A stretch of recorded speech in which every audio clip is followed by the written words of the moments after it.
of a family court in River State in December 2022 seems to be making some very little impact and significant impact on correcting issues relating to rights of the child. On today's edition of Point Blank, as we observe the Children's Day here in Nigeria, we'll be asking questions. How much of the rights of the child is being protected in Nigeria and vis-a-vis in River State? The child protection in River State and Nigeria, how many children are aware of the family court which was established in River State in 2022? How many have even taken advantage of the family court to protect the rights and also to understand the laws on the rights of the children? And that's going to be our first focus on Point Blank this morning. And of course, don't forget, you can be part of all of our discussion. You can listen to Point Blank anywhere in the world. Follow us on our social media pages. You can watch the discussion live in the studio. On Facebook, it is Super 93.3 FM. On Twitter, it is Super News PH. On Instagram, it is Super 93.3. And on YouTube, it is Super FM PH. While on TikTok, it is Super FM PH. Of course, my guest is seated. We'll be going on a short break. When we come back, I'll be introducing my guest and we'll be starting the show. Once again, thank you so much for joining us. This is Point Blank Saturday. Tired of the lies? Tired of the spin? Are you ready to hear the hard-hitting truth in a comprehensive, conservative, and principled fashion? Point Blank on Super FM 93.3 brings you all the news you need to know.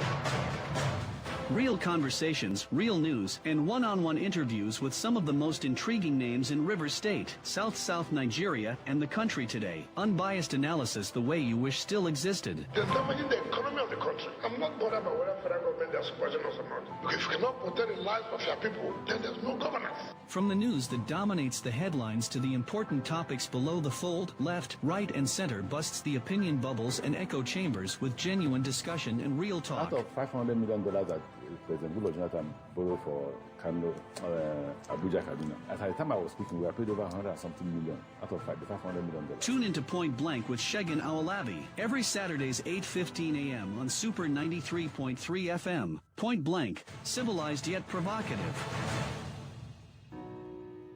And once again, thank you so much for staying with us on Point Blank this Saturday, May 27th, which is the National Children's Day here in Nigeria.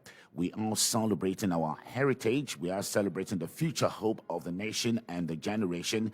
We are celebrating the joy of every home. We are celebrating the special gifts.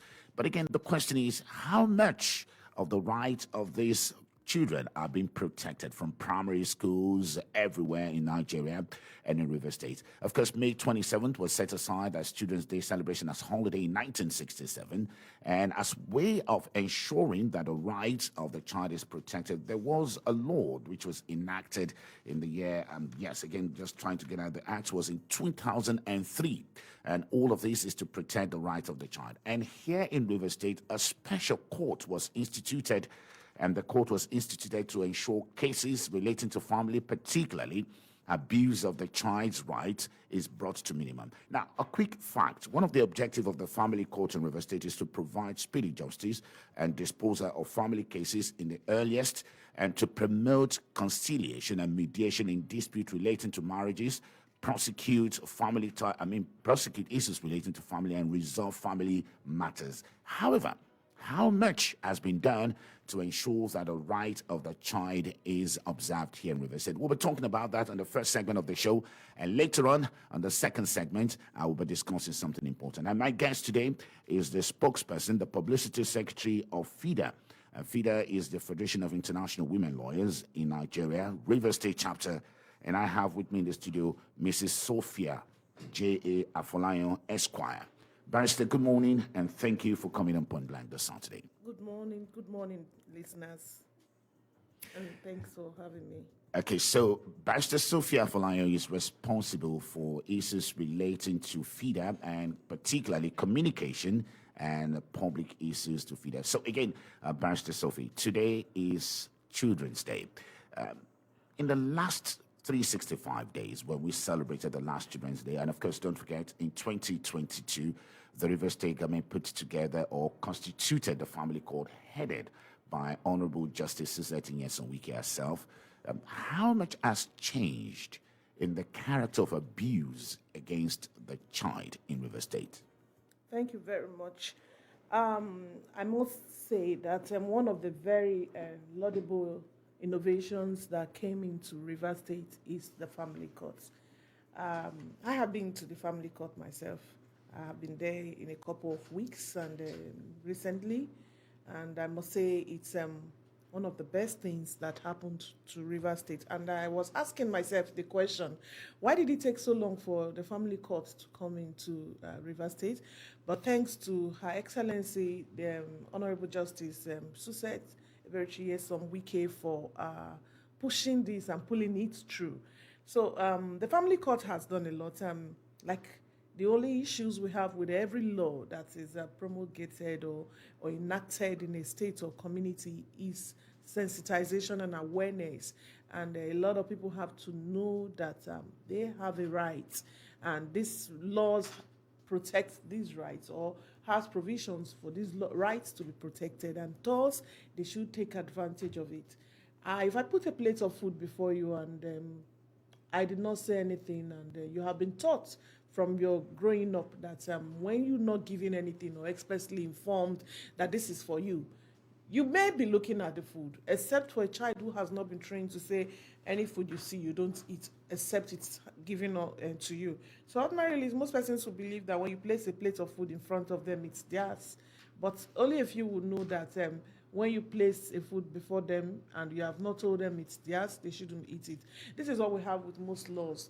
And just like the family court, I was speaking with somebody who works in the registry of the family court, and she says a lot of people walk into the family court. They walk down and they come to court to say they have a problem and they need. Most people still do not know they need lawyers to carry out their matters. That's one area of the family courts that the courts may need to address. So that's why we have organizations such as FIDA, Legal Aid, and some other NGOs and other organizations that are supposed to take up most of these duties on pro bono. You know, if I can't just walk over to the family court and say I have a problem. Okay. Yeah. Okay, maybe we should have started from the child rights law itself, right. Because River State is one of the states who adopted the child rights law, and we have almost 100% of the states in Nigeria who have already agreed to the child rights law, which was promulgated in 2023. But again, has that really changed cases of abuse of the child in Nigeria? I was talking to somebody yesterday, and I said you cannot change. You cannot bring a crayfish that is already dried and bent to straighten it all of a sudden. The only thing is that you use it the way you want to use it. Mm-hmm. You use it and you apply it to whatever you want to apply it to. This is the same thing with abuse. A lot of persons are just there and then they are abusive. It's become a part of them. Mm-hmm. It's a part of them. So the advent or the presence of the family court itself will not stop abuses. But when you are abused, you have somewhere to run to seek redress.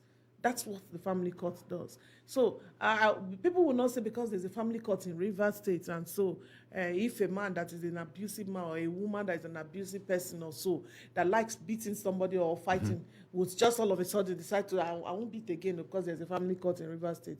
No, it will not reduce. It will not on its own, as in the presence of a family court in River State or the child rights law, let's say so, will not on its own stop people from doing things.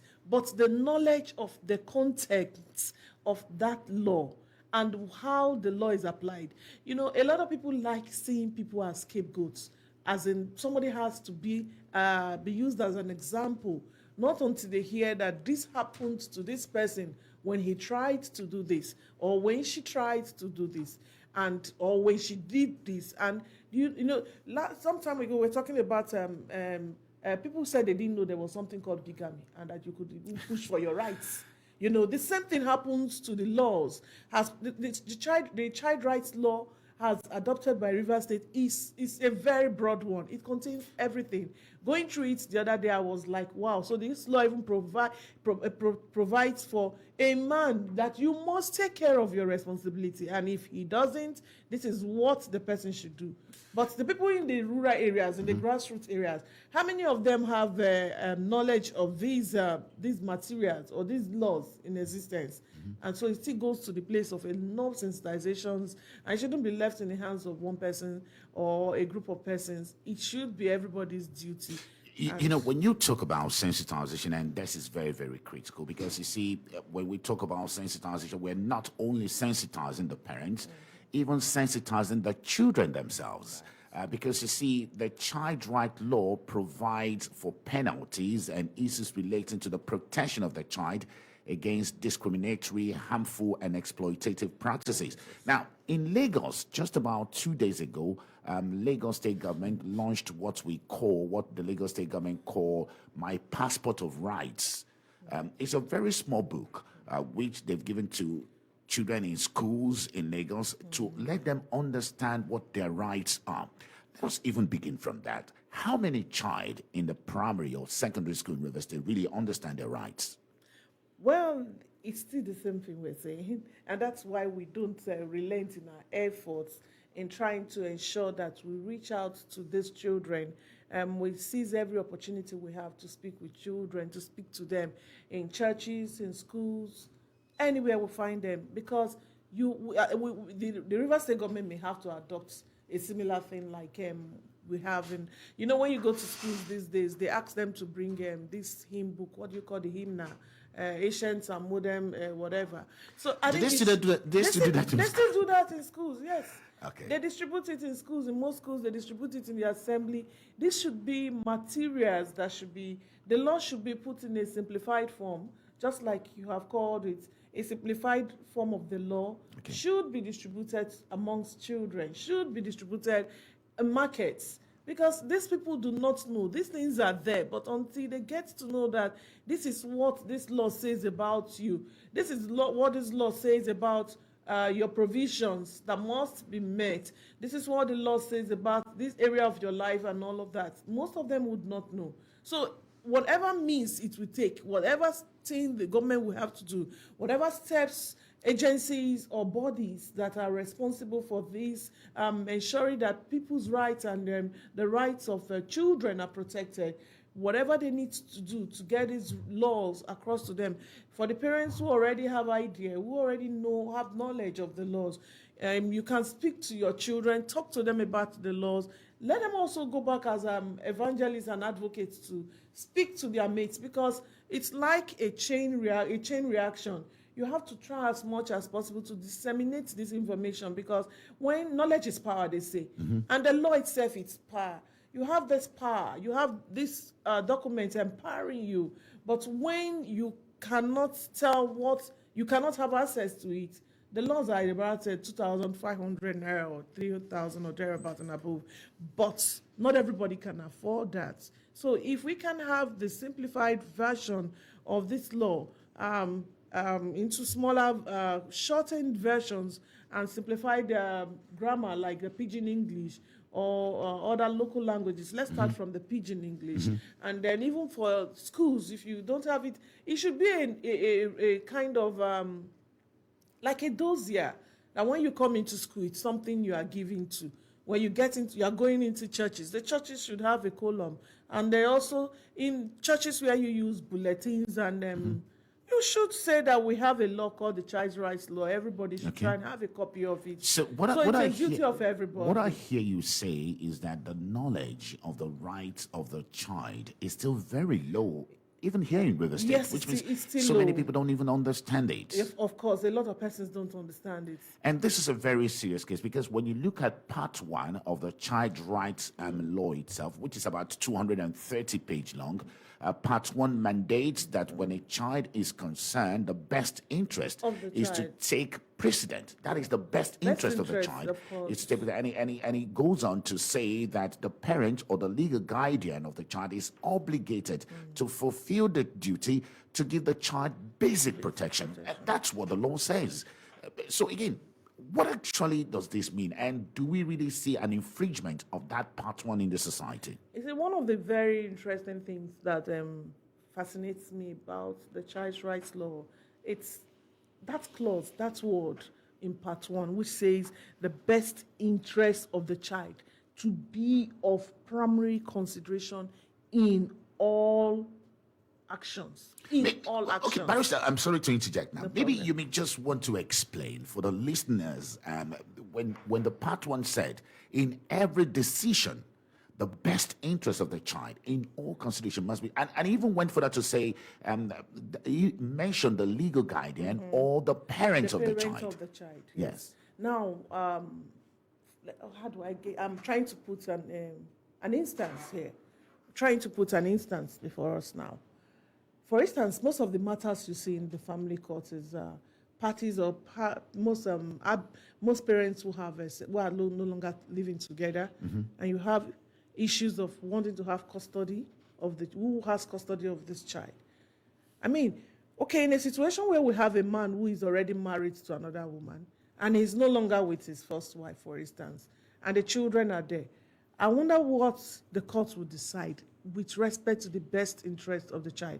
Now, talking about the best interest of the child, the court will first of all consider, is it in the best interest of the child to leave the child with his father and his new wife, or to make sure that that child lives with his mother? Because one of the conditions where you would say a woman cannot have custody of her children, for instance, they say you have to prove that she's she's not mentally balanced and all of that. She's a bad character and all of that. You can prove it. You understand? Now, when we talk about character, you're talking that she's not going to pass good morals over to this child. The best interest of the child will be the primary concern. The court is not going to even look at who is wealthier amongst the father and the mother.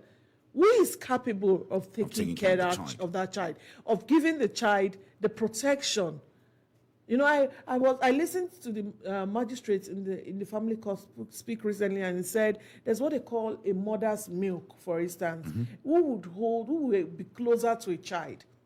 The biological mother or the one. So if you're talking of a situation where, okay, you don't even have the mother of the child alive, then we can consider that. But so in a case like the instance I have just drawn, the best interest of the child, where would this child be safe? Because we're trying to rid off abuse from the society with respect to children.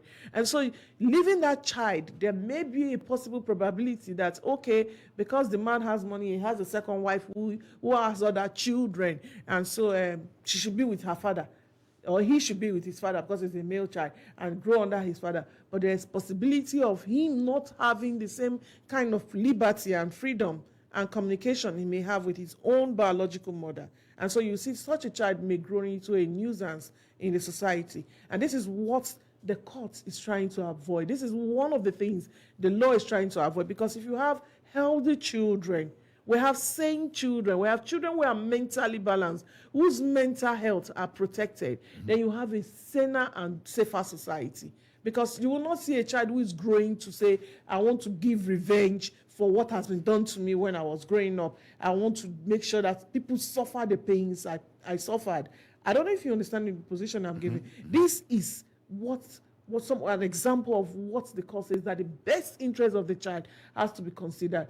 If the father will have to buy the foodstuffs other than giving the money to the woman to ensure that these children feed properly, if that is going to be in the best interest of the child, the court may likely take that line. So the best interest of the child, that, like I said, that line is one of the most interesting lines in that law that really captivates me, and I'm glad the law has such clause, because we should look at the children. Like I said, if you don't have sane and healthy children in society, growing up, they will grow to become dangerous and become very weird in society that will cause a lot of havoc. So the children should be considered what is best for them. If running to school is going to be best for them, the court will say they should run and not walk. If walking is going to be best for them, the court will also say walk and not run. So these are the things that should be considered. Fantastic. You're listening to Point Blank this Saturday. Today is May 27th, and Nigeria is observing May 27th as Children's Day. On Point Blank today, we're having a very special edition of Point Blank, and we're looking at issues related to the right of the child in Nigeria, and particularly in River State. It is true that River State is one of the signatories to the 2003 Child Right Law, and under the Child Right Laws, issues relating to the right of the child are to be protected and given primary consideration. It is also true that River State has established a family court, which is to look at issues relating to family, particularly protecting the family and the child. But the question we are asking is, how many children in River State really understands their rights? Do the parents even know that a child has a right? And who is protecting the rights of the child in today's society of Nigeria and River State? Now, a very good example is what is happening in Lagos. Just a couple of days ago, Lagos State launched a special book, My Book of Rights, which is given to every child in Lagos State. In that special book, it enumerates the rights of the child and insists that the children must decide on the enforcement of that right. So who is doing that in River State? And again, what must we do to ensure that the right of the child is protected? It's a special edition of Point Blank, and I'm speaking to Barrister Sophia Afolayan.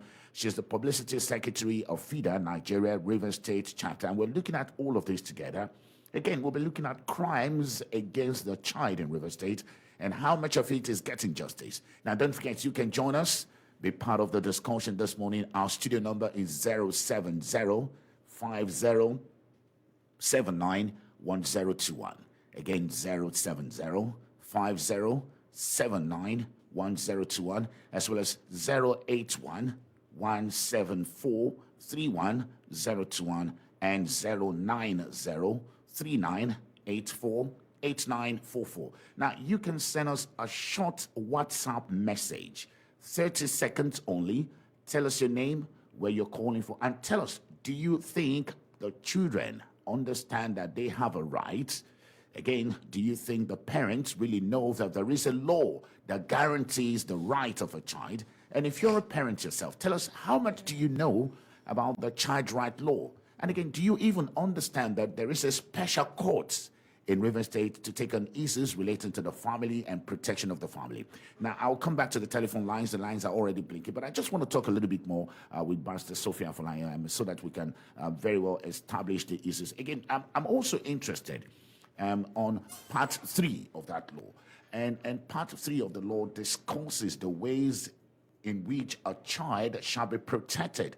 And this includes protection from child marriage, as well as punishment for the acts and even adult party involved. It also talks about child protection, which include being harmed, including being marked with tattoos or for sexual violence, being shielded from exploitation, labor, or being enslaved in any military operation. Now, what I notice is prevalent in River State is child labor.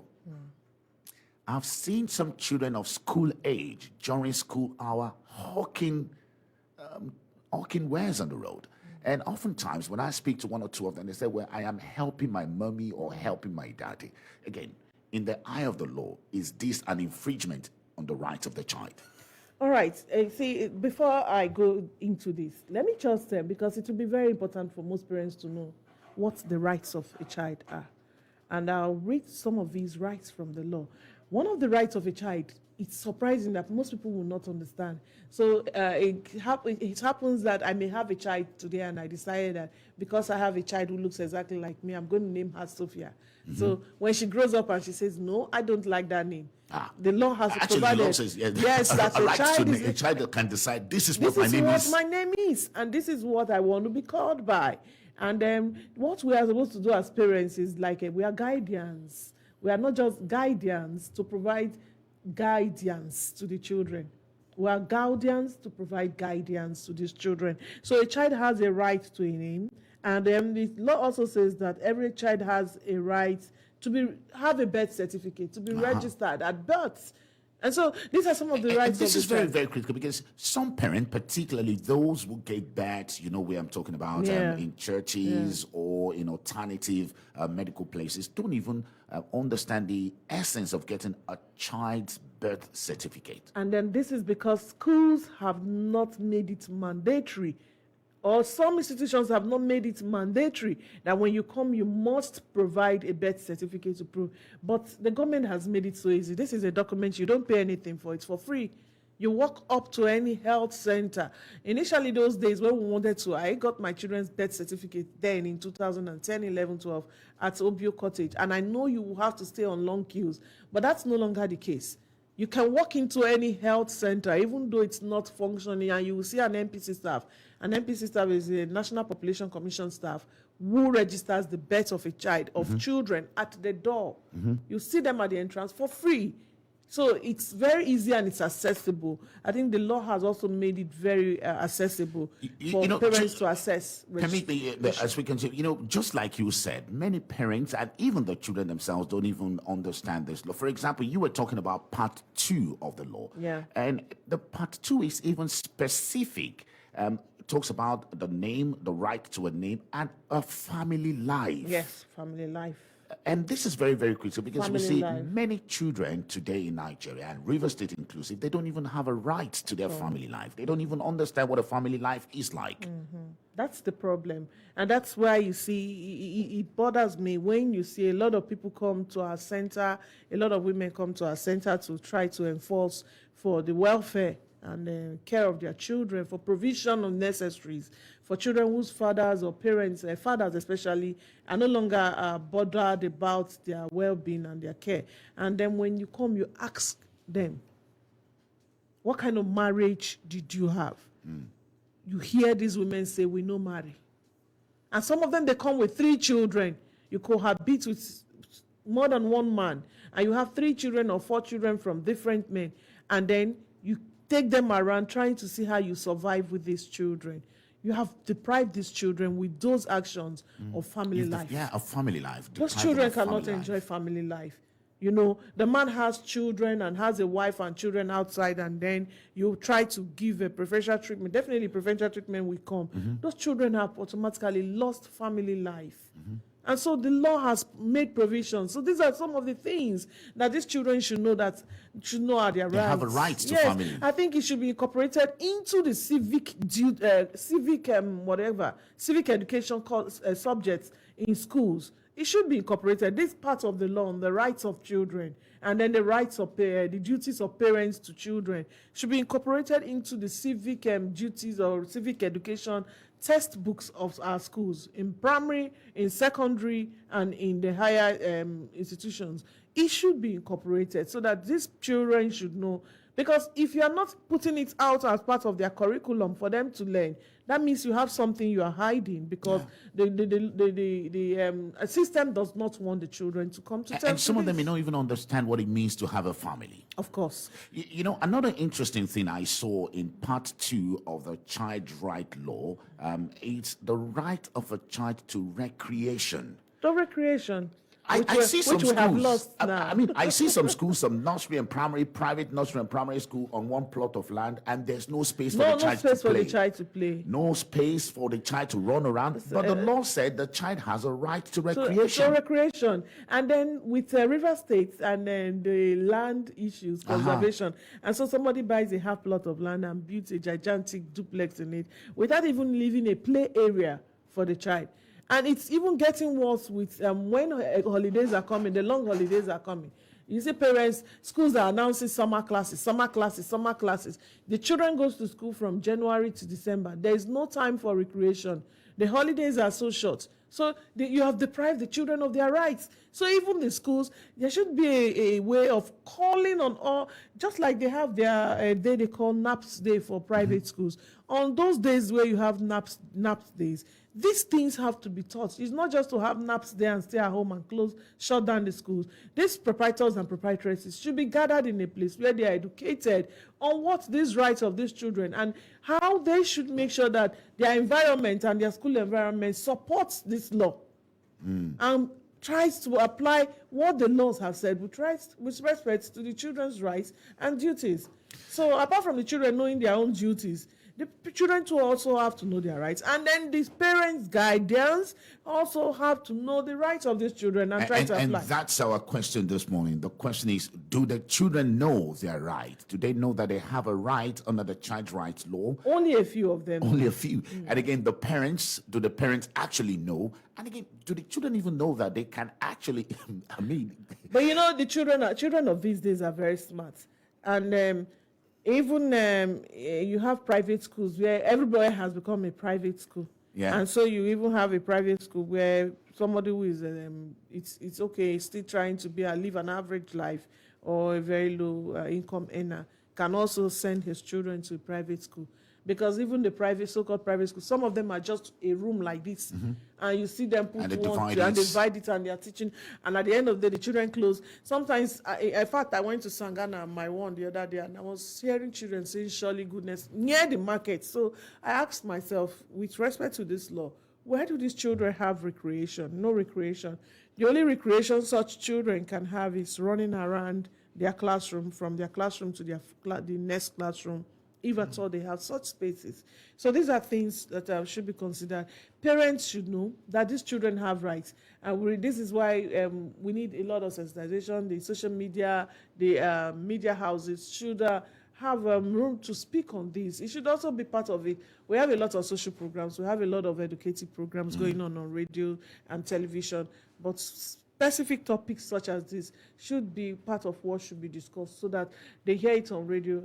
The pamphlets or the like the passport we have in Lagos, the handbook we have in Lagos that has been distributed should also be made available to people to see these basic things. And it can just be, it comes in maybe different editions or whatever, and it can just be the first edition, it's on child's rights and parents' rights, then the laws and then the punishments for breaching it. So we're trying to go to part 3 of the law. No, we'll come back to that. I just want to take some calls now because a lot of people are trying to join us. Thank you. Because if you're just tuning in, you're listening to Point Blank Saturday. It's a very special edition to observe the Children's Day in Nigeria. May 27 is Children's Day in Nigeria. And again, we're using that opportunity to ask how many people really understand that the child has a right and there is law in Nigeria protecting the child of the law. And even the children themselves, do they really understand the rights and the importance of their rights? We're looking at all of that. And again, the family court in River State, which was inaugurated in the year 2020, is it 2020? 2022. 2022. How much has been done in protecting the rights of the child? Now, the numbers to call us up on is 070-5079-1021, as well as 081-174-31021. and 09039848244. Now, you can do a short WhatsApp message, a short voice note, send it to 09059481021. Let's take the first 3 calls. Good morning, and thank you for joining us. This is Point Blank. Good morning, Shegun. Good morning, sir. Thank you for joining us. Yes. Happy weekend to you, my brother. Thank you so much. What's your name and where are you calling from? Yeah, my name is Comrade Leighton Barry Sunday, President, the Pine and Tongue for River Southeast. Comrade Leighton Barry, welcome to the show. Thank you for having me. And I greet your guests in the studio. Thank you very much, Comrade. Yeah, good morning. Good morning. Yes, this topic, I think, is very essential to my life and to the life of others also listening. I want to say that actually, looking at it, the right of a child has actually been abused. One of the ways is this. There is supposed to be an anti-prohibition law allowing a child born by his biological father inherit his properties, despite the fact that that man, his own biological father, was unmarried to him or her father. Not just that, the father must take absolute care or control through that child. I think there should be a law backing this. Because the reason why I'm saying this is that most of the autism, killing, kidnapping we see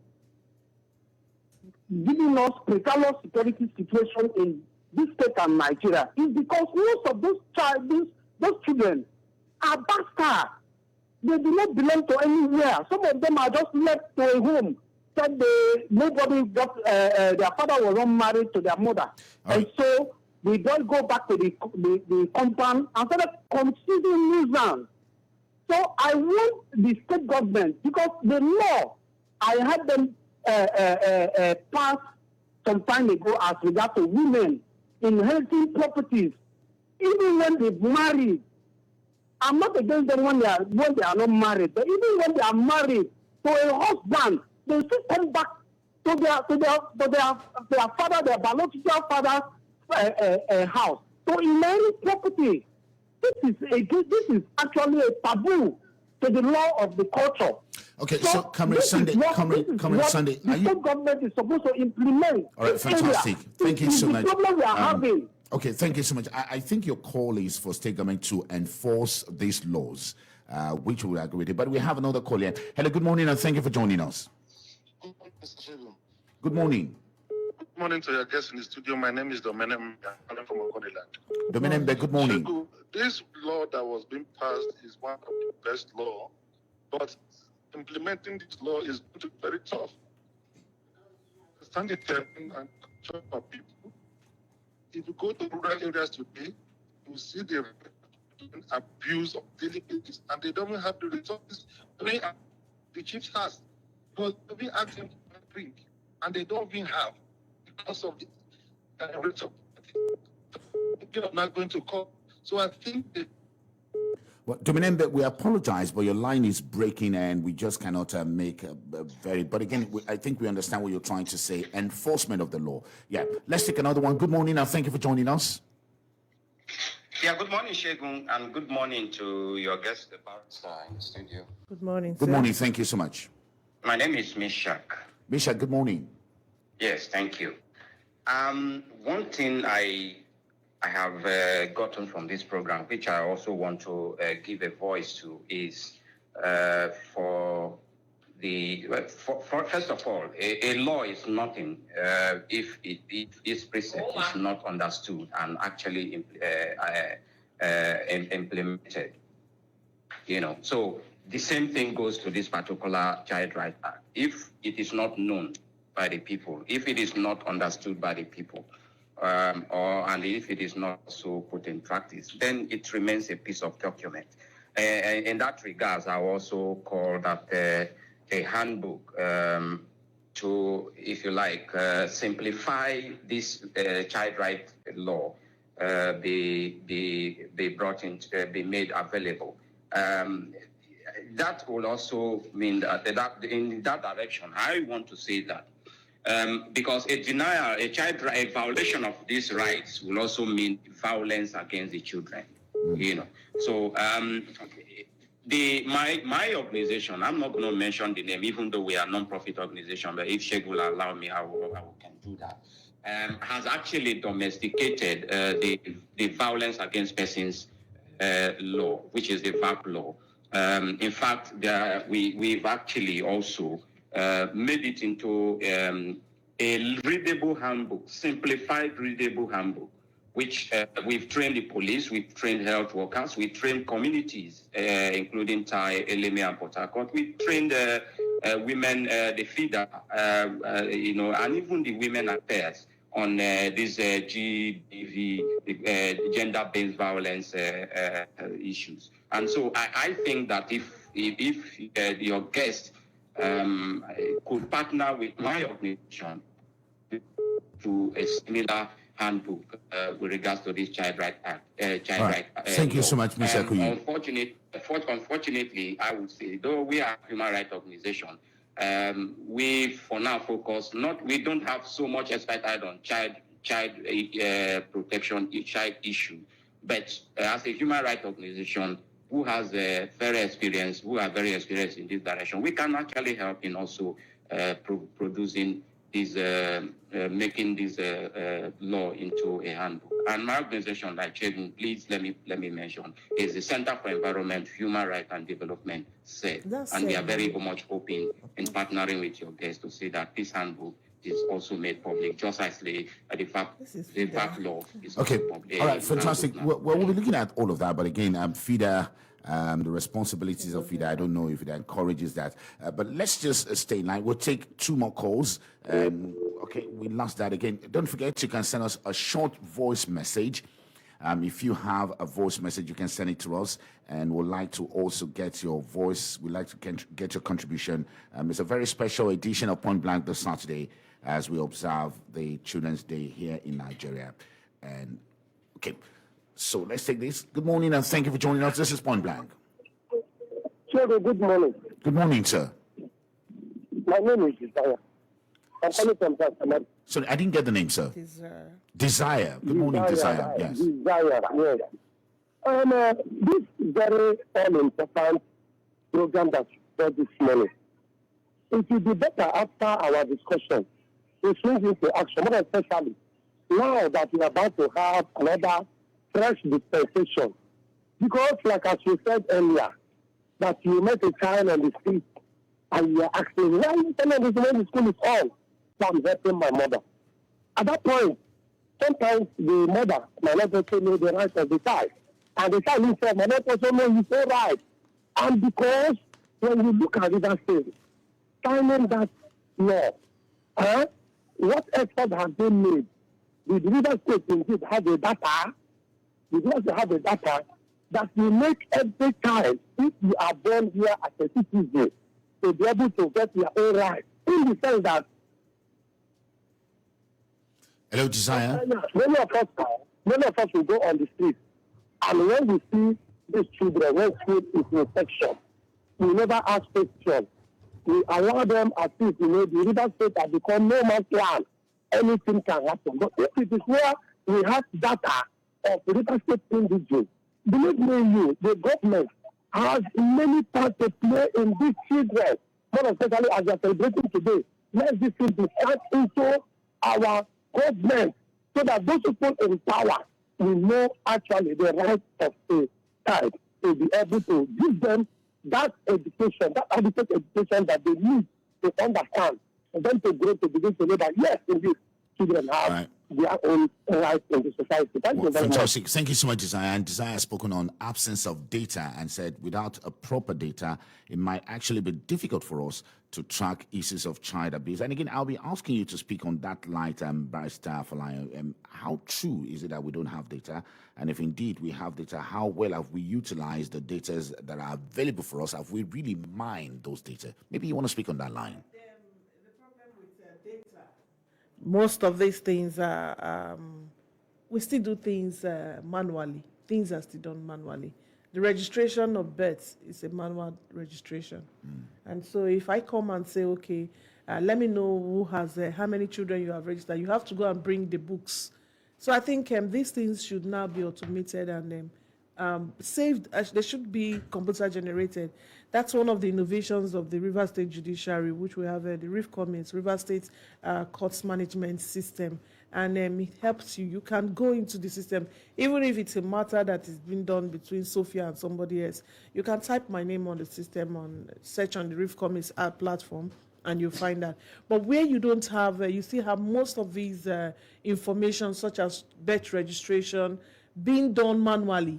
Because when you go to these health centers I mentioned, you don't see a computer system or a laptop in front of these officials. These things are done on books, like you have a receipt or an invoice booklet where you write and you keep copies. So having a proper data may not be so possible until the government moves or shifts from this area of doing things manually to having them computer generated into the computer generator. We have come into the jet age where children learn, and then they learn coding, they learn robotics and all of that from the system. And most of their works are done on the computer. So if you don't have these things on computer or saved in the cloud or whatever, getting data will be difficult. So I think I will encourage the government and that department, that ministry, the National Population Commission to see how they can come about having birth registrations to be something that can be done online, so we can have a proper data. You know, another critical aspect of this law that I see that is being abused, particularly here in River State, is Chapter 6 of the law. I think Chapter Part 11 of the law and Part 12 of the law. Part 11 said they must outline circumstances in which a child may be fostered, the way in which an adult may apply to foster a child, and the rules the adult fostering the child must adhere to. And Part 12 says require that each state of Nigeria create a system for adoption services. Again, when I go to the motherless baby home, I see a lot of children, and I'm asking, why are people not coming up for adoption? Because the laws of adoption have been made too tough. But again, this is part of the right of the child. Don't you think so? Yes, the laws of on adoption. This is where I'll give kudos to the past commissioner, immediate past commissioner for social welfare and rehabilitation. She worked so hard on this area, very hard on this area, and apart from the laws being too tough, the laws had to be tough because of child trafficking. The menace of child trafficking, people stealing children and buying and selling people's children. And so if the laws are made so slim and so mild and flexible, it's not going to be very, it's not going to be good, because anybody's child can be stolen and registered or adopted. And then when you talk, you say, I adopted a child. That's because the laws on adoption is so easy. So with things with adoption, I know when the Honorable Commissioner, Mrs. Inimi Aguma, was there, it wasn't just such an easy thing that you can't put in an application for adoption and then you just get it approved. She was very thorough and critical with things like that. And we saw that the stories of child trafficking and child stealing reduced. It even made it difficult for most people who were into these businesses of stealing children and trying to do adoption documents. They weren't coming just like that anymore, because she did a whole lot of restructuring in that ministry. So I think I am okay with the way the laws are. For most of these homes, I'm sorry to say, apologetically, most of these homes do not want to adopt children, give children out for adoption, because many of them, except a few of them that are very genuine with really being after the interest, looking out for the interest of the child, except for a few of them. Most of them use it as a money-making means, and people come there to visit. At least they know they are not hungry. We know the way the economy is. So if food is brought into the homes for the people in the home, the proprietor or the person who runs the home is sure that food gets to him and all of that. So this is one area that you have to look at. It's not like they can't give children out for adoption, but they want to keep and say, everybody is saying, me, I've been able to take care of 20 children. This one will come and say, I have 40 children in my home and all of that. And then most of them do not even have proper, but although the ministry also made sure that they had proper register of an account of how you got these children. Recently, I was even made to understand that the DSS and immigration also gets to follow up these homes, and you give them information on how these children you got in your homes came and why did the number reduce. If you had 25 in January, why is it that in March you are coming to tell us you have 10? What happened to the other 15 children? You have to give account of all these. And so I think making that law too flexible and too light could bring a very, very, even now with the laws like this, people still steal people's children. The issue of child trafficking is still on the high. And so that's why you see a lot of people cage their children and trying to protect them, except for those who do not even give a hoot about it.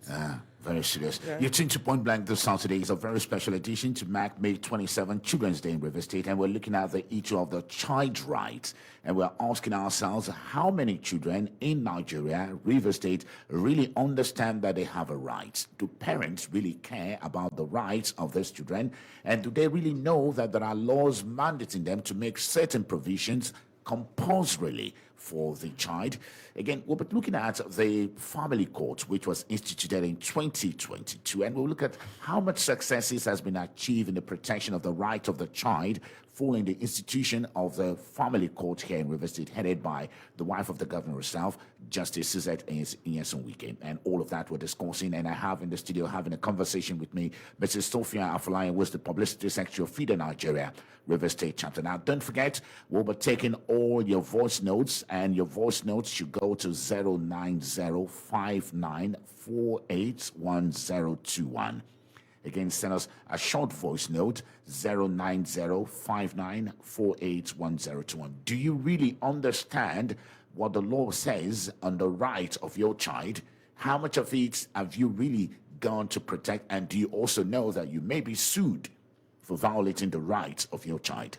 Let's take some voice notes now, and we'll come back talking more to Pastor Sophia Afolayan, and we'll be looking at the issue of the family court system, which the law provides in Part 13 of the Child Right Law. Let's take some voice note now. Good morning, and thank you for joining us. This is Point Blank. Good morning, Pastor Shego Olabi.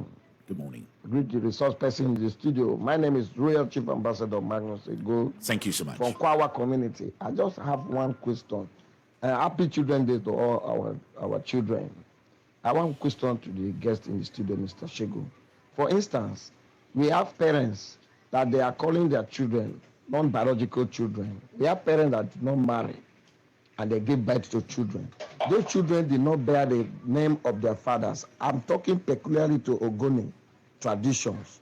That if you do not marry a woman, the child does not bear your name. And sometimes parents use that as a yardstick not to train up that child. Is there anywhere in the law that punishment should be meted to any parents, any father that refuse to train that child because the child will not bear his name because of the traditions? I just want us to talk about that more. All right. Because it concerns me most.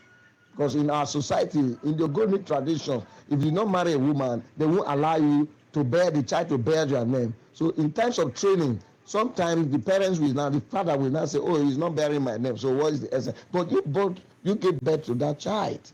So what is the law saying about that kind of situations? Thank you. Well, fantastic. A good question. Pastor Sophie will be answering that. Let's take another one. Hello, good morning. I'm thinking of joining us. Greetings to you, Shegu, and the guests. Greetings to you. Well, you see, what happens here is not just about, making laws and trying to, because we have a lot of laws that talks about the children welfare and the welfare of other citizens, more especially the aged.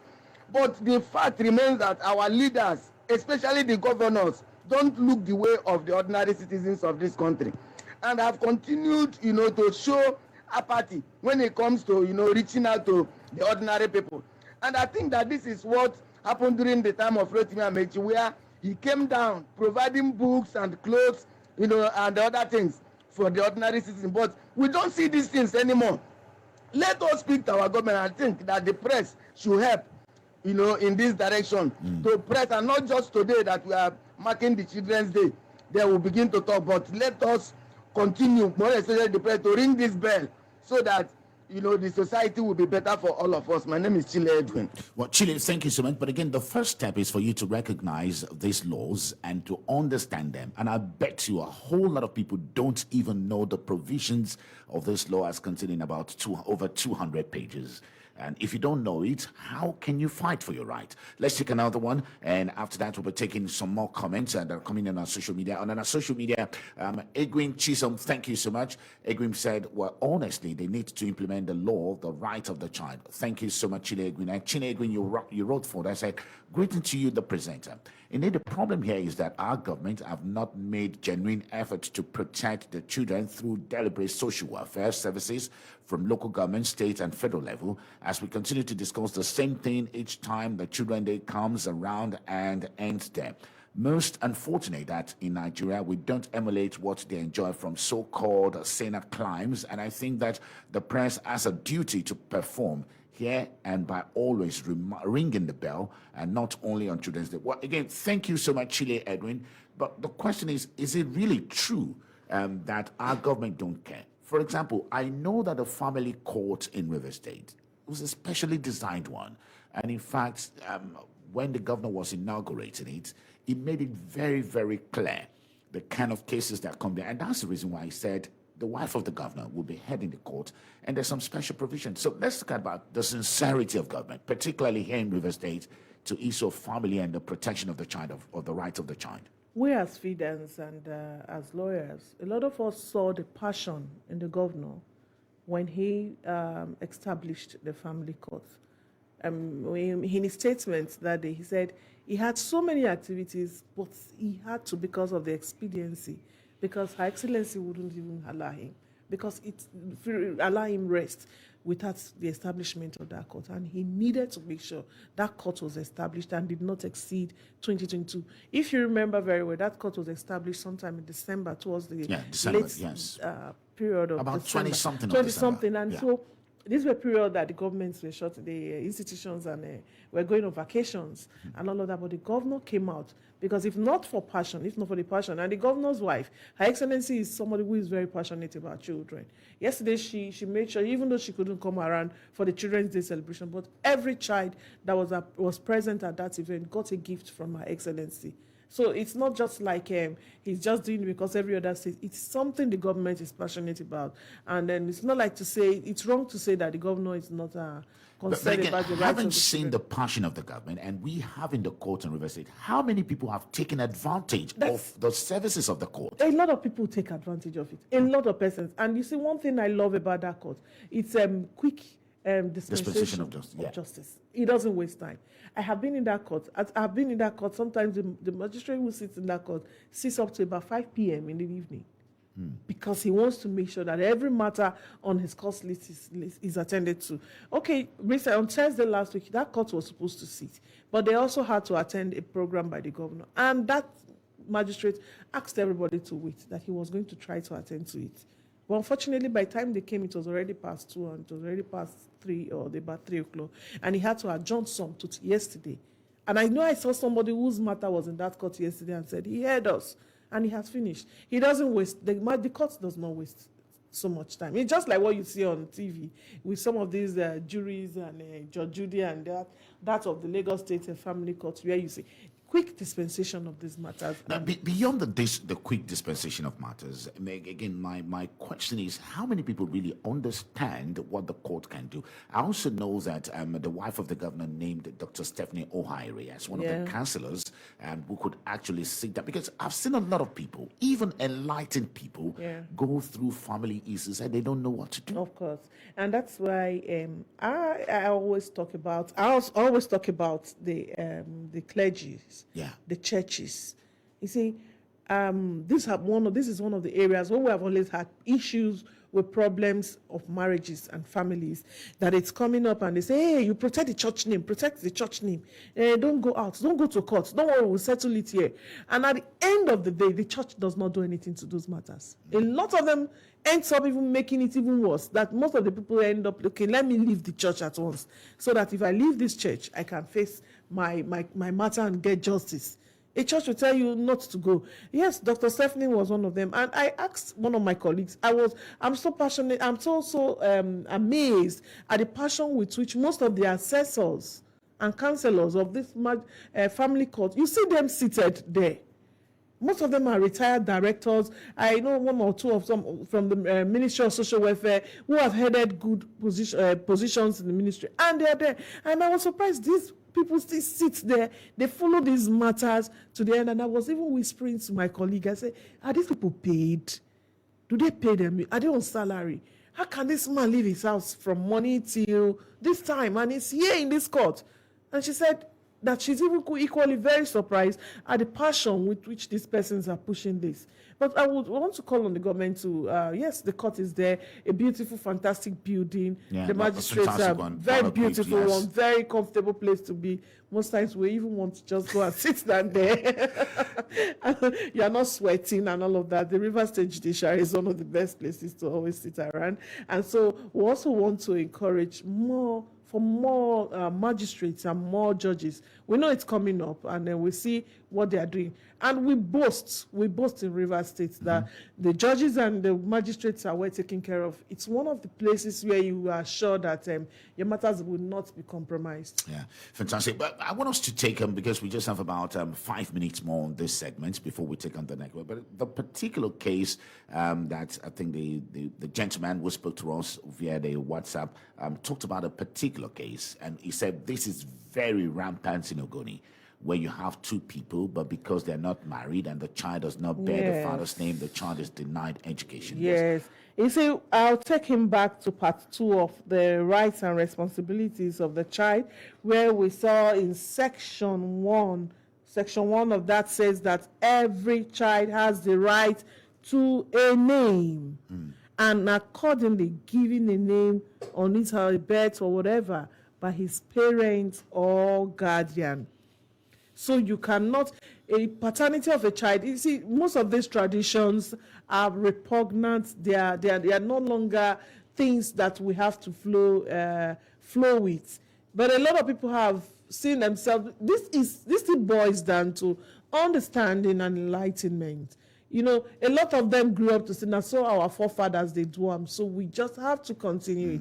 They have not come to terms to know that things have changed and they have to revolve around this change. I will also speak about the person from SED who spoke and said that they have been able to simplify some of these laws like the VAP law. FIDA River State branch has simplified the VAP law. FIDA River State branch also have a simplified copy of the ACGL, which is the Administration of Criminal Justice Law of River State.